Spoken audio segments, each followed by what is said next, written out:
얼굴에 환히 표가 납니다. 우리의 진짜 명절은 이 육을 위한 명절이 아니라 앞으로 지금 곧 돌아오는 6월절과 7.7절 또 초막절, 이 명절이 우리의 명절입니다. 그 명절 때 우리는 또 잘 쉬기를 바랍니다.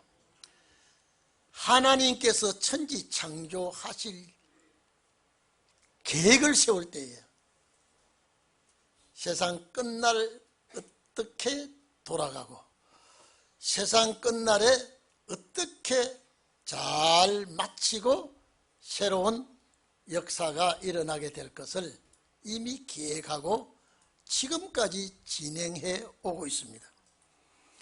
오늘 여기에 멜기세덱과 아브라함과 롯에 대한 그 교훈이 수천 년이 지나온 오늘 우리에게 무엇을 말하고 계시는가, 우리에게 무엇을 알려주시려고 이렇게 하셨는가라고 하는 것을 오늘 우리가 깨달아지기를 바랍니다. 하나님께서 우상이 없다면 하나님이 노하시지도 않고 범죄가 없다면 심판하시지도 않으실 텐데, 선악과 사건으로 인해서 죄가 들어오고 죄가 들어옴으로 인해서 인간은 타락이 되고 타락을 인해서 하나님은 노하시게 되고 징벌을 내리시게 되고, 이 모든 역사와 순서는 이 세상 끝날 끝에 가서 마무리가 되고 새로운 세상이 올 줄로 믿습니다. 오늘 여기에 멜기세덱이라고 하는 인물이 나오고 아브라함이라고 하는 인물이 나오고 롯이라고 하는 인물이 나옵니다. 인간이 범죄하고 우상숭배가 난무하고 하나님의 뜻을 저버리는 시대에 멜기세덱이라고 하는 제사장이 있었습니다. 이 사람이 아브라함 시대에 함께 살고 있었습니다. 아브라함은 가나안의 주인이 될 사람이에요. 그 후손들이 가나안에 들어가서 살게 될 조상이 아브라함입니다. 아브라함의 형제 하란의 아들 롯도 삼촌 따라와서 살다가 또 환난을 당하게 됩니다. 이 롯은요, 아브라함 떠날 때보다도 기급하는 아주 하늘이 하얗도록 놀랄 일들을 두 번 당합니다. 첫 번째는 적군들에게 싹 물질을 가지고 잘 살 줄 알았는데 완전히 망해버렸습니다. 뭐 재산이고 뭐고 싹 다 틀려버리고. 삼촌 곁에 있었더라면 아마 이런 일은 없었을 겁니다. 그리고 소돔 고모라 멸망받을 때요, 또 몸만 남고 가정이 또 파괴가 됩니다. 이 롯의 운명이 삼촌 떠난 이후에 이렇게 됩니다. 그런데 오늘 수천 년 전에 일어난 그 사건이 오늘 우리 시대의 거울이 되고 있습니다. 이 아브라함 시대의 가나안이 양분이 돼서 북쪽 가나안이 연합군이 4개국 연합군이 남쪽 가나안 5개국 연합군과 전쟁이 벌어집니다. 전쟁이 벌어짐으로 인해서, 여러분, 전쟁이라는 것은 참 비극이고요, 소득도 없고 축복도 아닌 전쟁이 벌어지면 많은 살생이 나고 재산 피해가 일어나고, 그 비극적인 그 비극은 전쟁으로 인해서 일어나게 되는데, 본작이라면 오늘 14장이죠 1절에서 12절 보면은 자, 그런 일이 벌어지고 있습니다. 북쪽 가나안 4개국 연합군이 남쪽 가나안 5개국 연합군과 1절에서 12절까지 보면 무서운 살육 전쟁이 벌어집니다. 그런데 남쪽 가나안 5개국이 완전히 패전국이 됩니다. 북쪽에서 내려온 그 연합군이 많은 사람을 죽이고 많은 재산을 빼앗고 포로로 잡아 끌고 갔습니다. 이 소식을 아브라함이 들었습니다. 아브라함이 소돔과 고모라 땅은 남쪽 가나안이거든요. 아브라함에게 기별이 오기를 조카 롯의 가정이 이 북쪽 가나안 연합군에게 식구들 싹 다 잡혀갔습니다. 재산은 몰수당했습니다. 이 소리를 딱 들었습니다. 여러분, 재산 다 빼앗기고 그 많은 사람이 죽임을 당하고 이 롯의 식구들은 포로로 수백리 길을 잡혀 끌려갔습니다. 아브라함이 이 소리를 딱 듣고 자기 집에서 훈련시키고 교육받은 318명을 동원합니다. 이건 군인이 아니에요. 아브라함 가정을 지켜주고 재산을 지켜주고 양떼를 지켜주는 이 318명을 아브라함이 동원을 합니다. 왜? 내 조카가 잡혀갔으니까. 내 조카의 재산이 몰수됐으니까 318명을 전쟁 현장으로 보냅니다. 여기에 앞장선 자가 아브라함입니다. 여러분, 내 조카를 구출해야 되겠다고 하는 아브라함의 참 뜻은 누구도 말리지 못했습니다. 자기 가정에서 훈련받은 318명. 여러분, 아브라함이요, 하나님의 축복을 많이 받았을 때입니다. 내 집안 훈련받는 일꾼들이 318명이나 있다 그러면요, 그 지역에서는 거부입니다.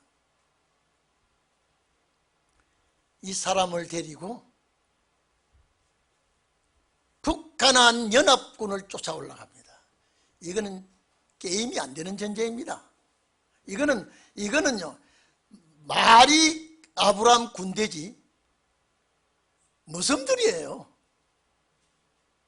그냥 짐승을 지키고 맹수를 막고 하는 이런 일꾼들을 동원해서 쫓아 올라갑니다.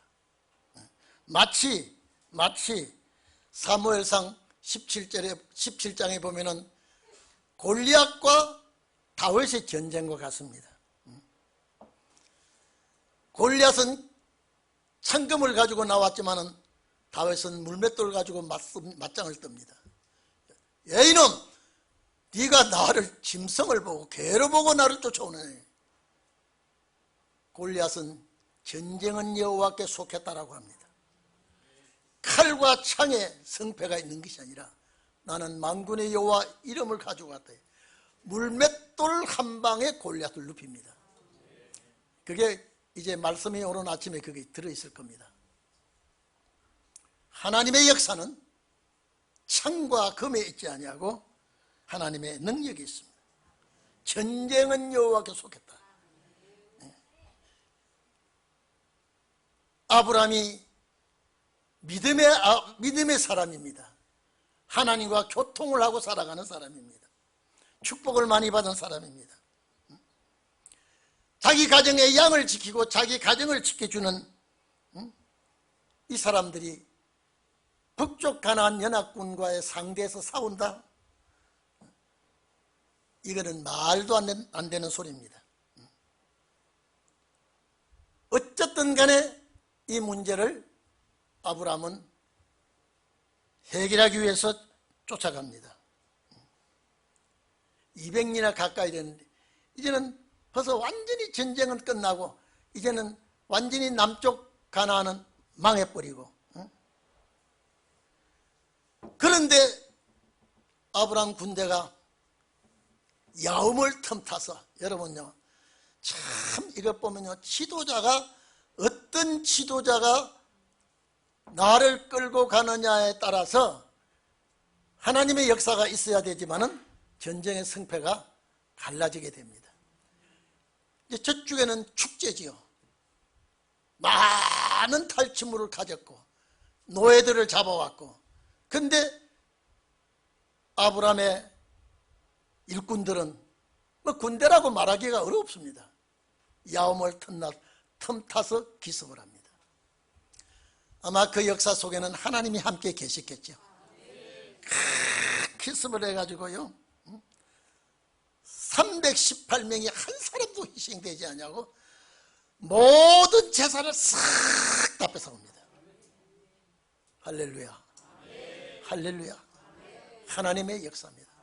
싹 다 뺏어오고, 저 밤에서 국경을 넘어 호박까지 추격해서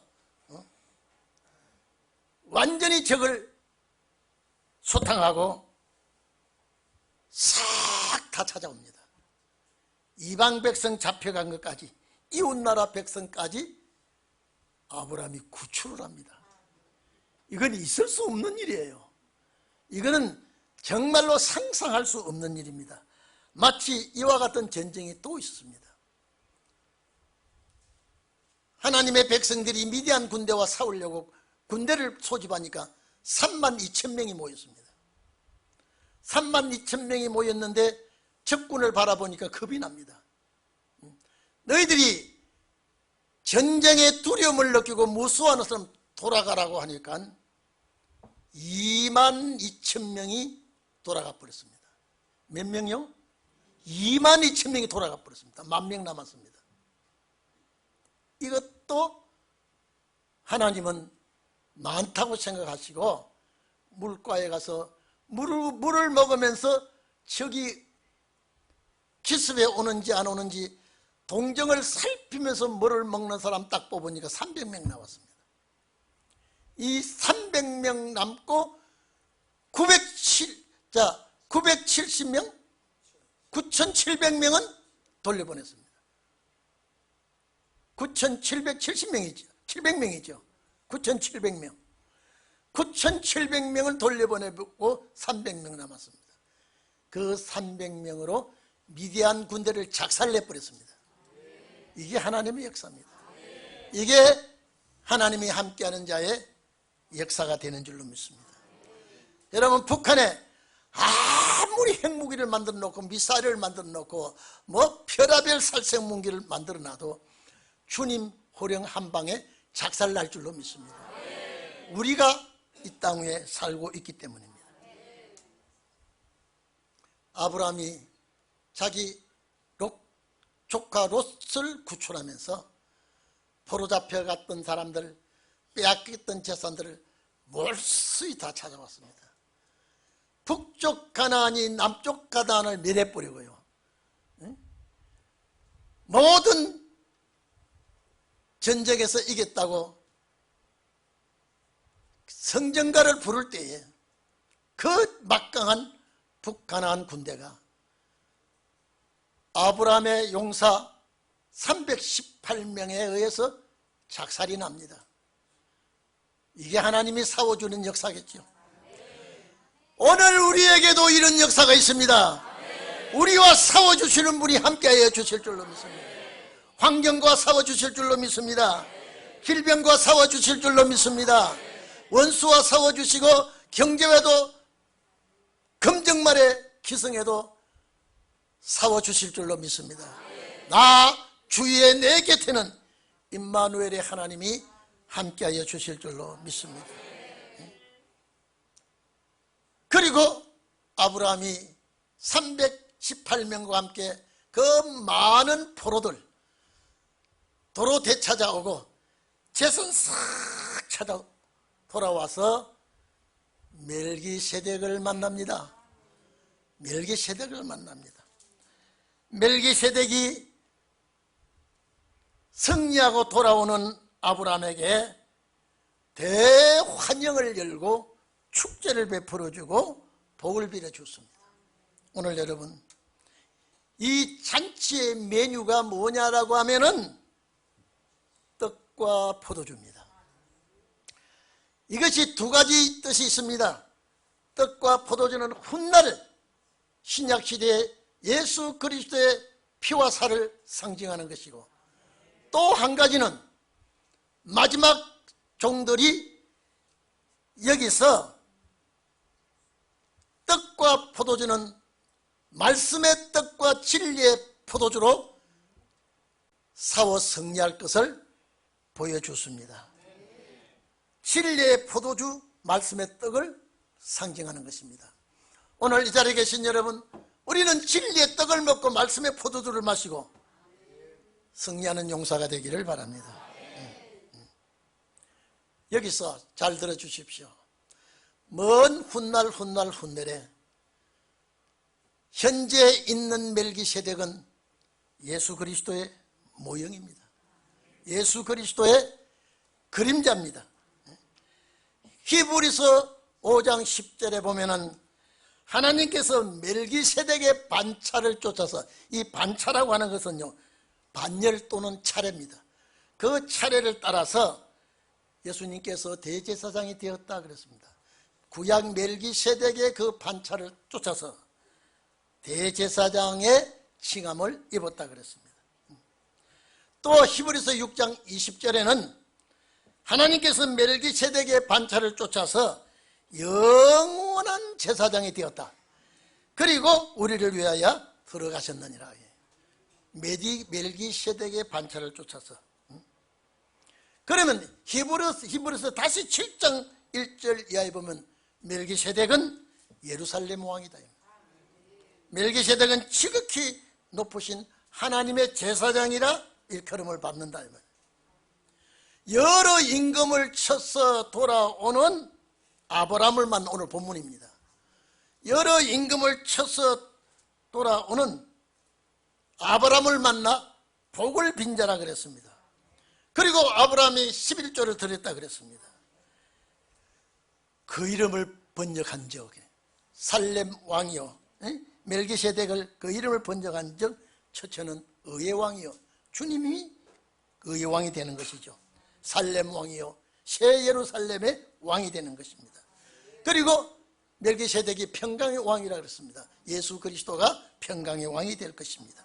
그런데 이 멜기세덱이 희한하게요, 아비도 없고 어미도 없고 족보도 없고 시작한 날도 없고 생명이 끝이 없는 하나님의 아들과 방불한 사람이라 그랬습니다. 그러니까 멜기세덱은 주님의 모형이에요. 주님의 모형이에요. 자, 그러면 멜기세덱과 아브라함이 동시대에 살았다는 것, 하나님의 역사입니다. 멜기세덱은 예수 그리스도의 모형이라 그랬죠. 아브라함은 마지막 종의 모형입니다. 마지막 사명자의 모형입니다. 저와 여러분의 모형이에요.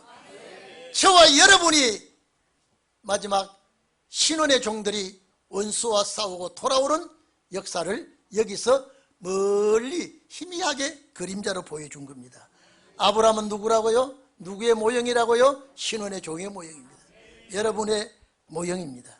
그리고 롯은 누구의 모형입니까? 롯은 하나님의 백성의 모형입니다. 제가 아까도 말씀드렸죠. 그만 좀 옛날에 이런 말 했습니다. 적게 먹고 가는 똥을 사야지. 이게 무슨 말입니까? 아브라함 곁에 붙어 살아야지 뭐 물질을 중심해서 잘 살겠다고 삼촌 곁을 떠나 살다가 세상 말로 혼쭐 납니다. 여러분, 이런 환난을 당하면요 정신이 없습니다. 아마 속으로 이랬을지 모릅니다. 왜 내가 하나님이 함께 하시는 아브라함 곁을 떠나왔는가? 아브라함 곁에 살았다면 이런 놀랍고 괴롭고 고통스럽고 가슴 칠 일은 없을 텐데, 그래도 참 하나님이 롯을 사랑해서 그 다 찾아올 때요 이 롯이 생각할 때 우리 삼촌 고마워, 우리 삼촌 너무너무 고마워. 아마 삼촌 쳐다보고 통곡하고 울었을지 모릅니다. 성경은 없어요. 응? 다 챙겨서 찾아서 다시 남쪽 가나안 땅을 오게 된 겁니다. 이것은 세상 길로 가던 하나님의 백성이 돌아오는 모형입니다. 이미 그때 보여주고 있어요. 여러분은 신혼의 날에, 아브라함은 신혼의 날에 종의 모형이고, 멜기세덱은 예수 그리스도 심판주의 모형이라 이 말이에요. 롯은 하나님의 백성의 모형이요, 이웃나라 백성은 종이 될 모형이에요. 종족의 모형입니다. 마지막, 여러분 잘 들으세요. 자, 이 모형 그랬죠? 마지막 신혼의 역사에, 마지막 세상 끝날에 말씀 권세의 세력으로 악한 세력을 섬멸하고 택한 백성을 찾아내는, 사탄에게 빼앗겼던 하나님의 백성을 찾아내고 다 찾아낸 다음에 대제사장 멜기세덱 같은 제사장 예수 그리스도께서 베풀어 주시는 연회장에 여러분이 참석하게 될 것입니다. 딱 모형 맞죠? 이게 우리라 이 말이에요. 저는 오늘 새벽에도 멀리서 오는 우리 성도들 하나하나 눈으로 사진을 찍어봤습니다. 내가 웃을 때 그분이 웃을 거라고 생각했습니다. 도로에 차가 꽉 밀리도 그렇게 아니 대한민국, 여러분요, 저 차만 다 팔아먹어도 몇 년을 살 것 같아요. 어떻게 차가 많은지. 저 차 속에 우리 성도가 있을까요? 저 차 속에 우리 성도가 타고 계실까요? 오늘 여러분 와서 보니까 그리운 얼굴들, 반가운 얼굴들이 여기서 보이니까요, 제 마음에 흡족해집니다. 오늘 이 말씀이 여러분의 축복이 되기를 바랍니다. 비대면 예배 드리는 여러분에게도 같은 축복이 임하기를 바랍니다. 떨어져 있어도 마음은 하나인 줄로 믿습니다. 주의 역사가 함께하여 주실 줄로 믿습니다. 얼마나 멋있는 장면이요 역사이겠습니까? 우리가 사탄의 세력에 붙들려 있는 자들을 다 찾아내고, 사탄이 가지고 있는 모든 세력을 다 멸하고, 여러분요, 열방의 재물을 가져올 때는요, 권세 역사가 임하게 됩니다. 오늘 여러분 끝까지 기다려 봅시다. 제가 오늘 아침 일찍이 우리 오분인 권사님한테 전화하는 게 전화가 되더라고요. 목사님, 나는 외롭고 나는 소망을 다 잃어버렸습니다. 권사님 무슨 말씀하십니까?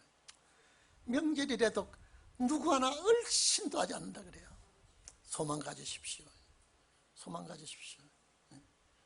제발 사람만 주세요. 사람만 주세요. 멀지 않습니다. 하나님의 역사가 멀지 않습니다. 그러니까 아마 우시는 것 같아요. 내가 울리기 위해서 전화한 건 아닌데, 오늘 여러분요, 연세 많으신 분은요 마음이 약해집니다. 연세 많으신 분은요 좌절하기가 쉽습니다. 하나님께서, 우리는 사명자입니다. 우리에게 사명이 있습니다. 창조 때 하나님이 어떻게 쓰시리라고 결정되어져 있습니다. 예정이 되어 있습니다. 오늘 여러분 아브라함이 전쟁에 이기고 돌아오니까 멜기세덱이 잔치를 베풀어주고 축복을 해주고, 이것이 마지막 신혼의 종들의 그림자입니까? 여러분의 그림자입니까? 그러니까 아브라함이 그 많은 탈취물을 이게 빼앗아 가져온 건요 어마어마하게 많습니다. 거기서 10분의 1을 딱 떼서 멜기세덱에게 줍니다. 이게 뭐냐? 내가 이렇게 소유한 것 10분의 1은 아버지 것 아닙니까? 이것이 훗날 우리에게도 보여주신 그림자인 줄 압니다. 여러분 11조 내는 거 내가 악착같이 벌은 돈을 왜 11조를 내? 내가 서기도 바쁜데 절대 아닙니다. 우리는 이것이 하나님과의 약속된 것 내기 때문에 안식의 복을 받게 되는 것입니다. 주를 위해서 여러분 한 가지라도 해보십시오. 주님은 절대 보상합니다. 사람은 잊어버릴 때가 있고요, 사람은 기억이 안 날 때도 있지만요, 만약에 내가 주를 위해서 희생하고 봉사하고 애쓴 것이 있다면 주님 보상합니다. 하나도 빠지지 않습니다. 오늘 여러분, 우리는 사명자입니다. 우리는 신원의 종입니다. 네? 이 역사를 앞에 놓고 여러분, 여간 속상해도 짜증이 나도 좌절하지 마시고 때를 기다리면 오늘 우리 교회 앞에 앙상한 나무가 잎 하나 없이 다 떨어졌습니다. 북풍한설에 저렇게 버티고 살아가고 있습니다. 그런데 남풍이 불어오고 비가 와주고 이 나뭇가지에 바람이 흔들어주면 잠이 깨어서 잎이 피고 꽃이 피고 열매가 엽니다. 오늘 여러분, 추운 나무같이 있지만은 내가 소생하지 못하고 내가 좌절하고 내가 약한 마음 가지고 있지만은 하나님의 성령의 바람이 부르기 시작하고 하나님의 역사가 여러분에게 접촉하기 시작하면요, 사자와 같이 부르짖는 역사가 여러분에게 있을 줄로 믿습니다. 기도합시다.